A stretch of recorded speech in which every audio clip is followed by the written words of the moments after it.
Amém? Você está acordado. Que louvor maravilhoso, hein? Acho que já estava para ir embora, né? Louvado seja o Senhor. Obrigado por permanecer ainda de pé. Queria que você pegasse a sua palavra, a sua Bíblia e abrisse juntamente comigo no Evangelho de João, capítulo 12. Muitas pessoas ainda em casa, alguns nós sabemos que levantaram até fogão, temos notícia de alguns irmãos aí que se prepararam para uma grande tormenta, já deixaram os móveis de sobreaviso, né? Levantando máquina de lavar, fogão, sofá. Muitas pessoas em casa com medo, receiosas de sair, mas que Deus guarde o nosso coração, que Deus, como já foi orado aqui, socorra cada uma dessas residências, cada uma dessas famílias enlutadas nesse momento. E há uma expectativa muito grande, a gente fica de forma temerosa, né? Esperando o pior acontecer. Mas Deus cuida. Da mesma forma que Ele livra, da mesma forma que nós somos alarmados e até postos em estado de pavor e medo, Ele também traz conforto e segurança. Amém? Todos acharam? Evangelho de João, capítulo 12, verso de 1 a 3, que diz assim, fala sobre a unção de Jesus, né? Quando Jesus é ungido por Maria em Betânia, capítulo 12, verso 1. 6 dias antes da Páscoa, foi Jesus para Betânia, onde estava Lázaro, a quem ele ressuscitara dentre os mortos. Deram-lhe, pois, ali uma ceia. Marta servia, sendo Lázaro um dos que estavam com ele à mesa. Então Maria, tomando uma libra de bálsamo de nardo puro, muito precioso, ungiu os pés de Jesus e os enxugou com seus cabelos.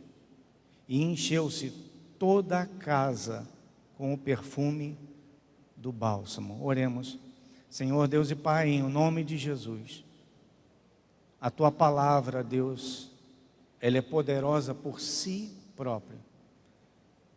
Não precisaria estar aqui, ó Deus, porque cada um que abre a Tua palavra recebe direto de Ti.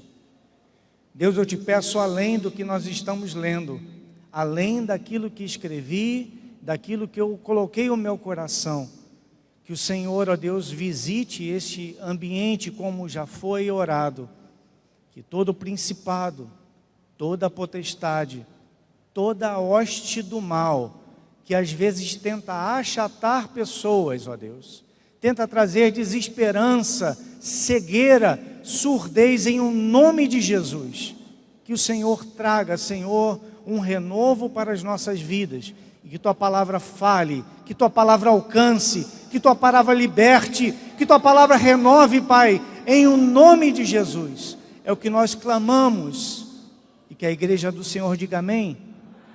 Amém. Você pode tomar o seu lugar. Glórias ao Senhor.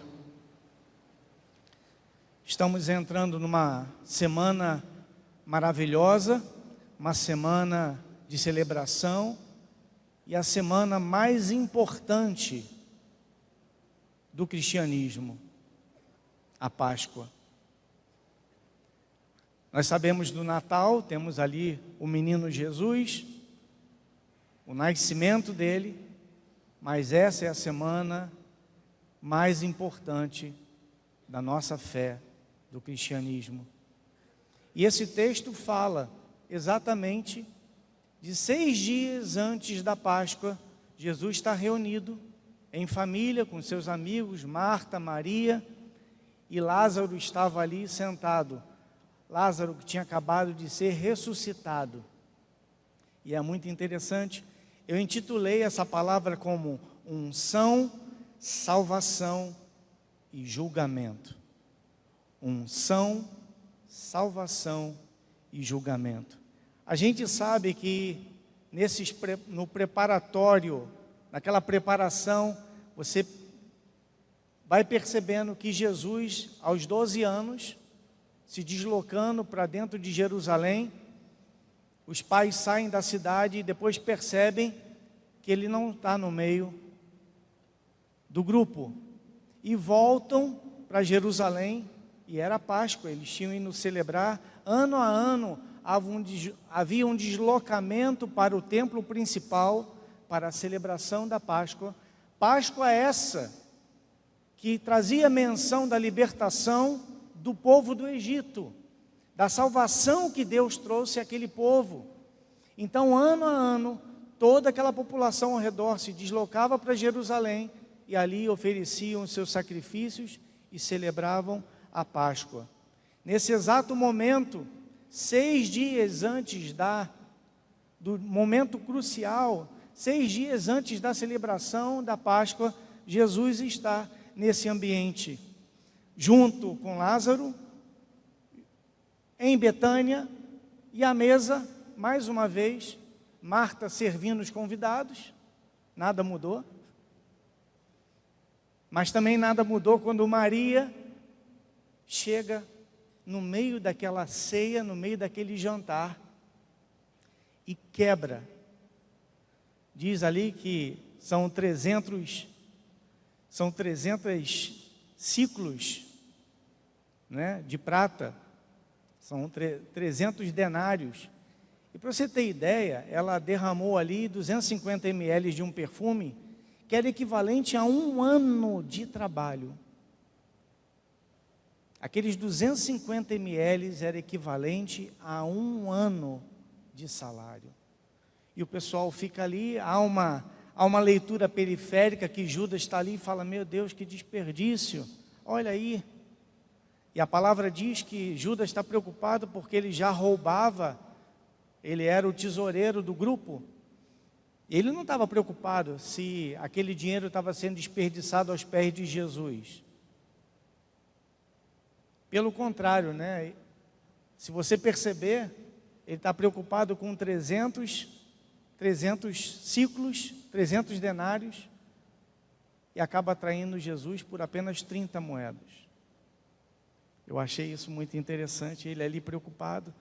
Então, naquele momento, você tem uma celebração importante, a semana crucial, que é a semana do cristianismo, a mais importante. Hoje, domingo de Ramos, não é isso? É a celebração, domingo de Ramos. E nós vamos chegar nesse texto. A celebração uma semana antes da entrega do nosso Senhor Jesus Cristo.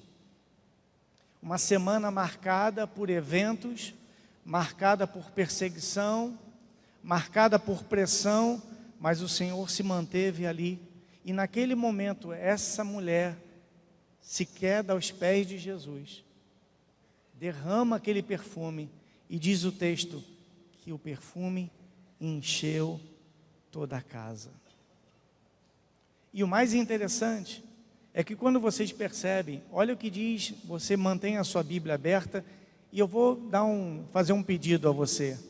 Nós vamos ir para outro evangelho, deixa a sua mão, ou pega o envelope e marque nesse capítulo 12, que nós vamos retornar nele depois. Olha o que diz o verso de número 9 desse mesmo capítulo. O plano, diz aí, capítulo 12 de João, o título que está aí está dizendo: plano para tirar a vida de Lázaro. Olha aí Lázaro. Lázaro tinha acabado de ressuscitar. Os sumos sacerdotes, os religiosos, vendo a popularidade de Jesus, e tem uma linguagem profética sobre a ressurreição de Lázaro e a própria ressurreição do Senhor Jesus. Há um paralelo de eventos iguais ao que aconteceu com Lázaro, iguais ao que aconteceu com Jesus. A diferença é que Lázaro precisou de alguém do lado de fora dizendo: Lázaro, vem para fora. o Senhor ressuscitou por si próprio.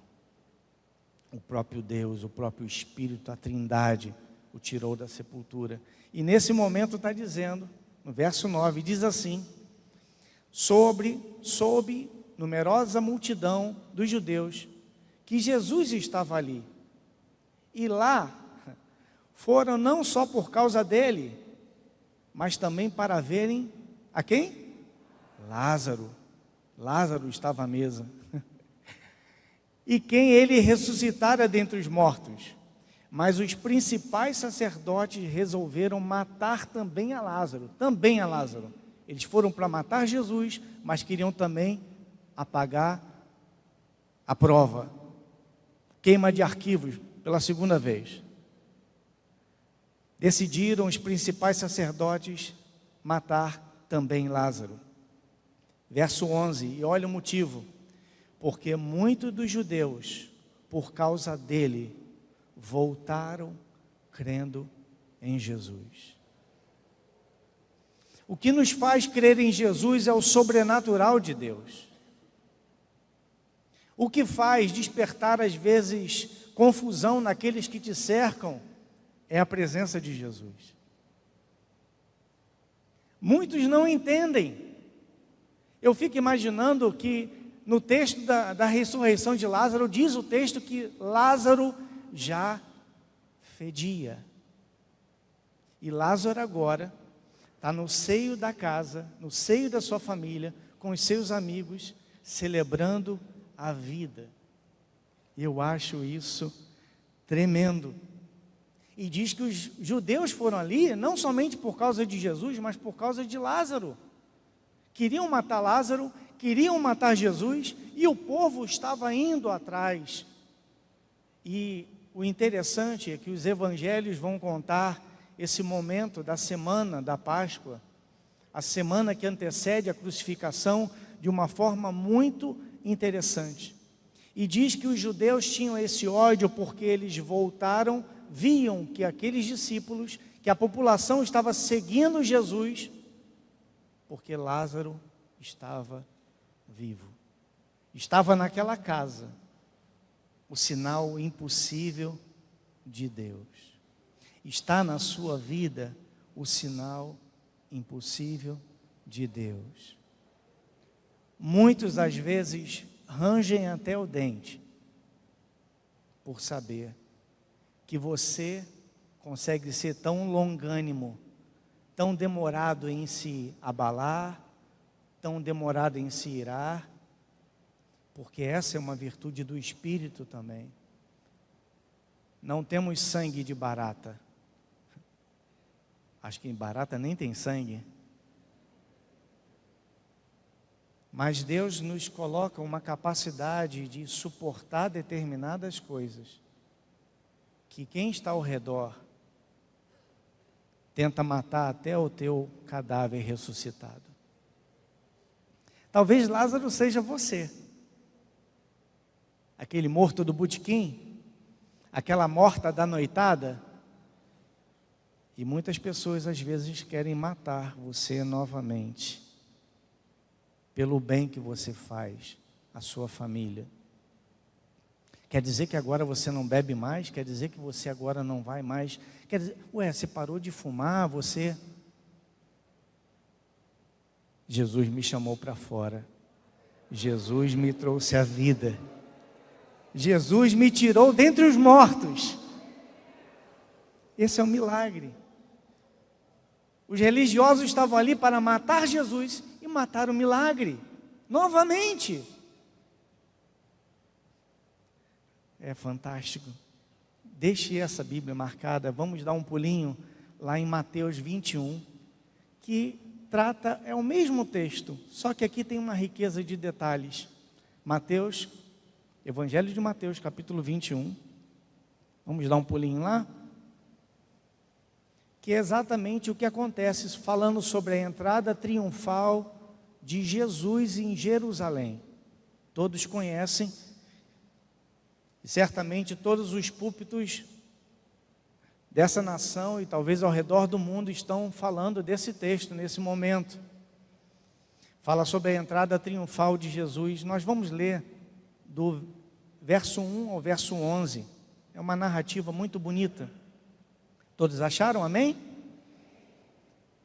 Quando se aproximaram de Jerusalém e chegaram a Betfagé, ao Monte das Oliveiras, enviou Jesus 2 discípulos, dizendo-lhes: ide à aldeia, e aí adiante de vós, logo achareis presa uma jumenta, e com ela um jumentinho. Desprendei-a e trazei-mos. E se alguém vos disser uma coisa, respondei-lhe que o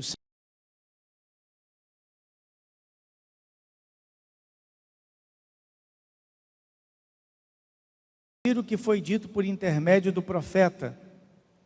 Verso 5: dize a filha de Sião: eis aí te vem teu rei, humilde, montado em jumento, num jumentinho, cria de um animal de carga. Indo os discípulos e tendo feito conforme Jesus ordenara, trouxeram a jumenta e o jumentinho. Então puseram em cima deles as suas vestes, e sobre elas Jesus montou. E a maior parte da multidão estendeu as suas vestes pelo caminho, e outros cortavam ramos de árvores, espalhando-os pela estrada.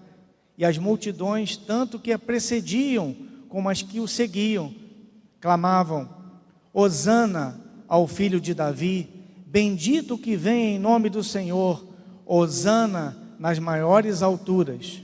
Entrando ele em Jerusalém, toda a cidade se alvoroçou e perguntavam: quem é este? E as multidões clamavam: este é o profeta Jesus, de Nazaré da Galileia. Aleluia. Esse texto conta com detalhes que em dado momento, para se cumprir a profecia que está em Zacarias, capítulo 9, verso 9, que fala que o libertador, que o rei entraria pelas portas, hoje lá em Jerusalém, é o chamado Portão Dourado.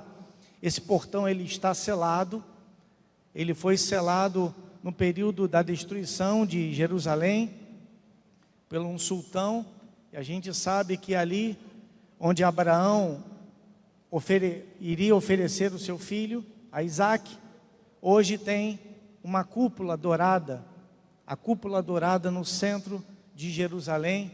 O portão por onde Jesus iria passar hoje está selado, é o portão dourado, e à frente desse portão tem um cemitério muçulmano. E interessante que nesse momento em que Jesus pede para que os discípulos vão a determinado local e ali encontrem um jumento e ao lado a sua mãe, um jumentinho e a sua mãe, jumentinho esse que não tinha sido montado. E o engraçado é que Betfagé era próximo a Betânia.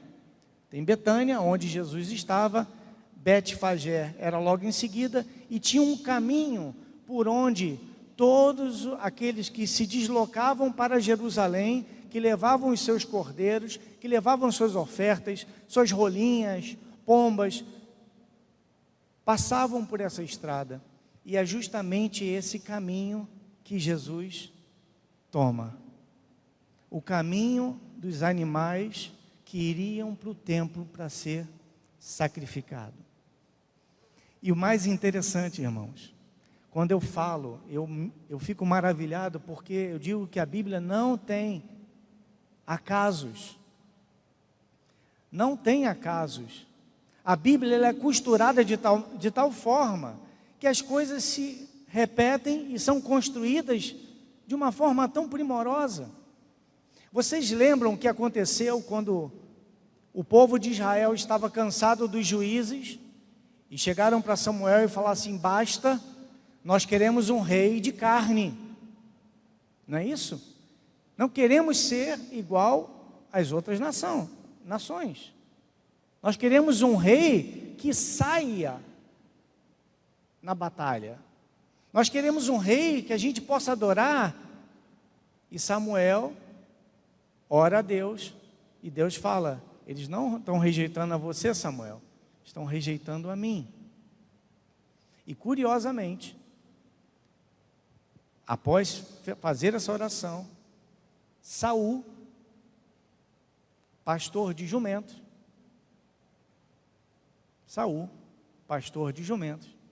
sai para uma missão, resgatar as jumentas do seu pai Quis.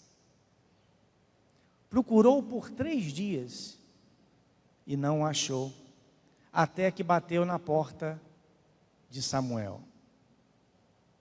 E Deus falou: é ele que você vai ungir, pastor de jumentas. É interessante isso. Passaram-se 3 dias, ele rodando todas as regiões, e Samuel diz: paz no teu coração, Saul, as jumentas de teu pai já foram encontradas, pode voltar para casa, teu pai está preocupado com você. Naquele momento, Saul, que também significa Saulo, Saul do hebraico e Saulo no nome romano, passa a governar, a ser príncipe. Diz a palavra que o Espírito veio sobre ele, ele profetizava, ele guerreava, até o momento que ocorreu a desobediência de um povo que pediu por um rei de carne. E Samuel adverte ao povo: esse rei que vocês estão pedindo vai sobrecarregar vocês, vai querer o melhor da sua colheita, vai precisar dos seus filhos e filhas, vai subjugar vocês de impostos, de encargos. Mas o povo queria sim, queria ser igual às outras nações. Isso também nos deixa uma lição. Basta-nos o nosso Deus, basta-nos o governo dele, basta-nos os cuidados dele, basta-nos o nosso Deus sobre todas as coisas. E olha o que é interessante, voltando lá para João, pedi para você deixar marcado, vamos retornar para lá, vamos retornar para o texto.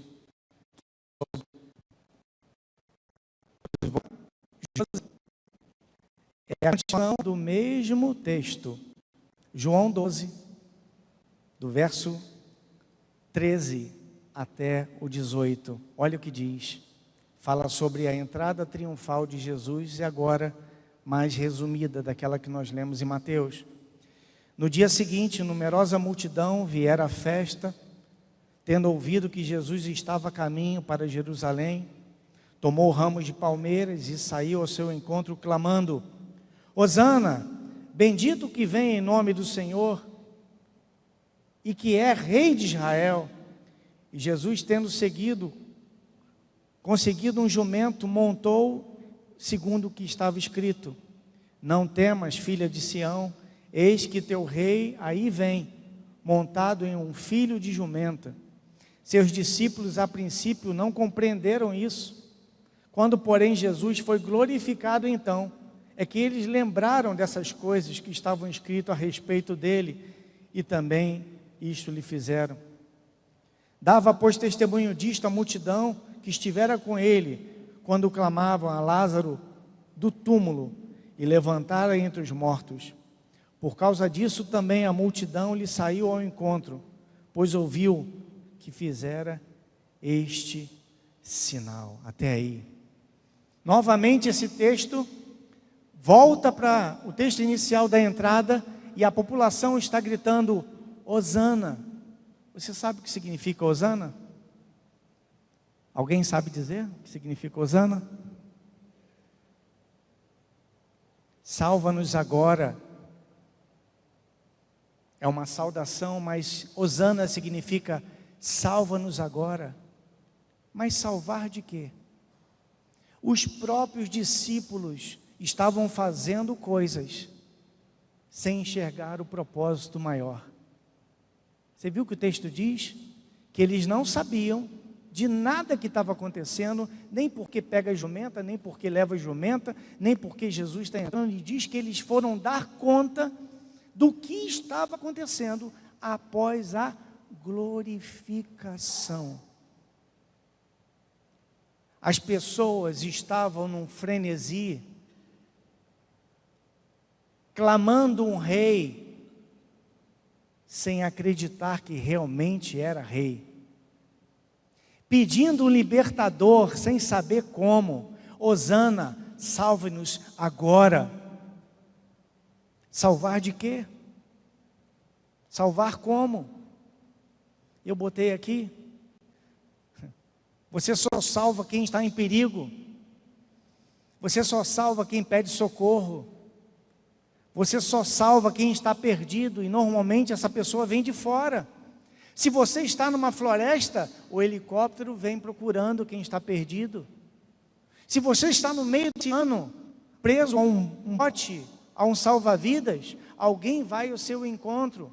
Mas esse povo estava pedindo: salva-nos agora do quê?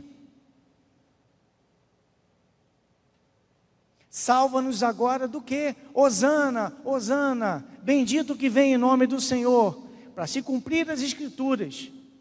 E nem os discípulos davam conta do que estava acontecendo. Só foram entender depois que ele foi glorificado, vendo que a profecia de Zacarias, capítulo 9, verso 9, se cumprira naquele dia. Nós não somos diferentes. Vivemos coisas, falamos, nos agitamos, para só depois entender qual o verdadeiro propósito. Louvamos até Deus, glorificamos até Deus, mas só depois de alguns dias, quiçá alguns anos, para entender Deus queria fazer aquilo dali. Deus entrou com provisão. Há momentos que a gente nem sabe por que está pedindo ajuda. Salva-nos agora de quê? Porque todos estão pedindo? Diz que isso chama-se inconsciente coletivo. Você nunca vê uma pessoa na frente de um ônibus apedrejando esse ônibus. Sempre ela vai no meio da multidão. Essa mesma multidão, alguns dias depois, estava gritando: crucificam, crucificam Barrabás e não ele. E é muito interessante isso. Mas onde está esse texto, esse título que eu botei? Unção, salvação e julgamento. Em João, onde você está aberto, no verso de número 44, olha o que diz. O resumo do ensino de Jesus. Estamos bem de horário, graças a Deus. Todos acharam? Estamos aí dentro de João ainda. Capítulo 12, verso 44 a 50. Olhe para mim, rapidamente. Irmãos, deixa eu esclarecer uma coisa para vocês. Eu nem precisaria estar aqui. Não precisaria estar falando com vocês. É só uma voz do que a palavra fala. Só isso. A palavra, ela tem um poder para te responder. Não precisaria estar aqui. Mas olha a riqueza, que você abra o seu coração para que Deus derrame todo esse tesouro dentro desse teu coração. Olha o que diz, verso de número 44, fala sobre o resumo do ensino de Jesus. E Jesus clamou dizendo: quem crê em mim, crê, não em mim, mas aquele que me enviou. Quem me vê a mim vê aquele que enviou. Eu vim como luz para o mundo, a fim de que todo aquele que crê em mim não permaneça em trevas. Se alguém ouvir as minhas palavras e não as guardar, eu não o julgo, porque eu não vim para julgar o mundo, e sim para salvá-lo. 48. Quem me rejeita e não recebe as minhas palavras, tem quem o julgue. A própria palavra que eu tenho proferido, essa o julgará no último dia. Verso 49. Porque eu não tenho falado por mim mesmo, mas o Pai que me enviou, esse me tem prescrito o que dizer e o que anunciar. E sei que o seu mandamento é a vida eterna. As coisas, pois, que eu falo, como o Pai me tem dito, assim falo. Simples assim. Jesus é Deus. Quem vê Jesus, vê Deus.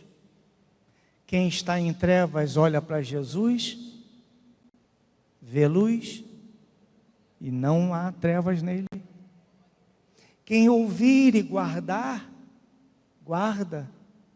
Quem desprezar, a própria palavra o julgará. Não é o teu irmão, não é teu pai, não é a tua tia, não é o teu vizinho. A própria palavra julga. Jesus diz: eu vim para salvar e não para julgar. No julgamento nós vamos chegar lá, que nós falamos de unção, Jesus sendo preparado, Jesus salvando, mas tem o Jesus do julgamento. Toda vez que um rei entrava na cidade e queria propor paz, ele vinha montado num jumento.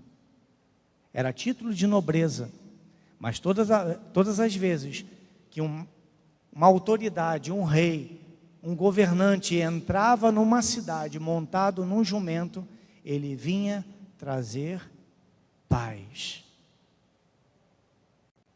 vinha trazer tranquilidade, vinha trazer resposta, vinha se colocar em favor daqueles que estavam lá. Tudo que estava atemorizando, tudo que estava agitando, quando o rei chegava de jumento, ele vinha trazendo uma mensagem. Quem vinha montado no jumento, vinha para decretar paz. Salva-nos agora de quê? Hosana, Hosana, salva-nos agora de quê? De que vocês estão falando? O que vocês estão pedindo? O que vocês estão entendendo da vida de vocês? O que vocês estão entendendo do que está acontecendo aqui? E muitas das coisas só são reveladas após a ressurreição, a glorificação desse Jesus, que chega montado, e ele diz: nesse momento, eu não vim para julgar ninguém, eu vim para salvar. Eu vim para falar e as pessoas percebam que eu falo a linguagem do Pai. Quando eu estendo a mão, é o Pai que está estendendo. Quando eu chego e as trevas são dissipadas, é a luz do Pai comigo. E tudo que eu faço, tudo que eu tenho dito, diz a palavra, prescrito. Sabe o que é prescrição? O que o médico faz? Prescreve. O que você está sentindo? Estou sentindo náusea. É virose. Estou sentindo dor na coluna. Um anti-inflamatório. Jesus disse: tudo que o meu Pai tem prescrito, eu falo.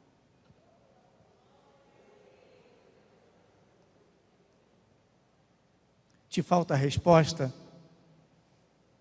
Olhe para Deus e fala assim: Deus, prescreve sobre a minha vida. A palavra é linda, irmãos. esse Jesus entra no jumento de paz e diz que ele vem para salvar. Mas abra comigo agora, para nós terminarmos, em Apocalipse, capítulo 19. Apocalipse. Como ele diz que a própria palavra julga no último dia. Livro de Apocalipse, capítulo 19.